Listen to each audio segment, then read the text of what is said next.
Hi guys, it's Sweetie. This is a quick craft acrylic pour. I'm not using oil. I wasn't trying to get cells. I used the back of a Frederick's canvas paper pad.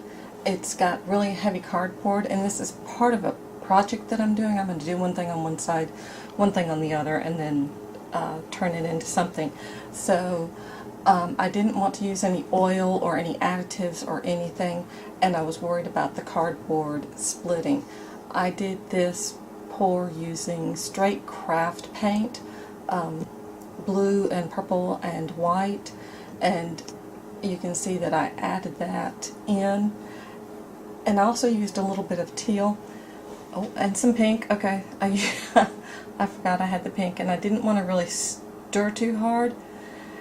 And if I had left it at this point, it probably would have been fine. I did have the cardboard I would have been fine color-wise. I did have the cardboard to split on me. I'll show you how I fixed that. And when I work on the last part of the project, I'm hoping that the cardboard will stay in good shape. So at this point, I'm just tilting it around, trying to smooth out my acrylic. My craft acrylic was not in good shape.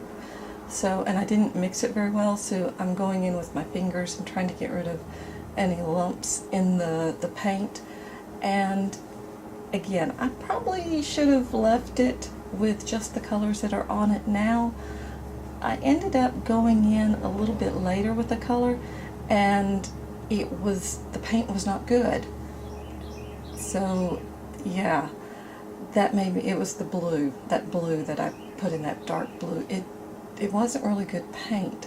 So instead of dispersing, it just kind of stayed in clumps. So I keep working and fiddling with it, trying to get something usable out of it, and you can see the whole lumps of that dark blue sliding. In the end, I was able to still use this, but for a while there, it looked to me like the dark blue paint were just sort of like slugs stuck in the paint. Not really attractive, not what I was after. So I really wasn't happy with that. And what I learned from it was always check your paint before you go to use it. I thought I had cleaned out and made sure that all my paint was in good shape. Yeah, obviously not. So at this point I'm thinking I needed a little bit more contrast, and that's why I come in with that light turquoise color. And I just keep adding, trying to get some interest, something that I'm happy with. And even that light teal, look how it's just sliding through. I could handle the light teal better than I could the dark blue. But in the end, it all worked out. I think I let most of the clumps of paint drip off, and it created little drags through it. Now that's what I shouldn't have done, right there. I could have handled it if and I swear, to me it really did look like slugs, and I wasn't happy with it. It turns out fine in the end, and I go in and I'm smoothing, but I don't want to blend too much. So this was just an experiment in, I won't say futility, because I did get something to use, and I also learned, check my paint beforehand, but very frustrating.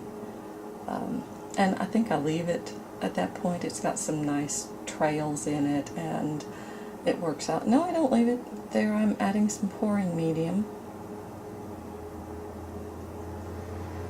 I think I was trying to get the paint to move just a little bit more, see how it worked.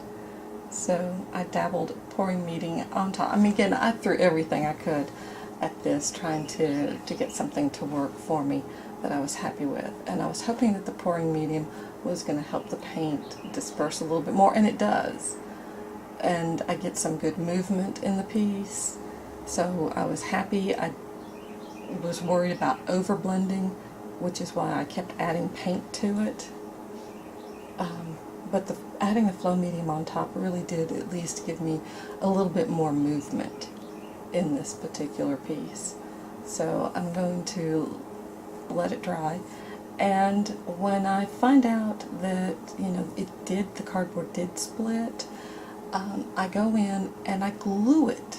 Okay, I use jewelry glue, hypo cement, and stick it in the areas where the cardboard had separated. I'm explaining this now because you'll see at the very end what I was doing, and I'm going to show you the cracks in it. That's it finished. That's what it looked like, and you can see the splits right there. So I glue those, and then I use bulldog clips. And I was a little upset that I got so much on the back, but that's okay. I painted over it in the end. And I was happy with it, but there I go. There's the bulldog clips after I've glued it, hoping it, and I've got my fingers crossed that this will work out. And I keep playing with it. That's the final piece right there. So thank you for being with me. Oh, I'm letting you know that I put polymer gloss on it. If you want, please come back and I'll show you what I do on the back side of this, and then I'll show you the final project. Thank you. Bye guys.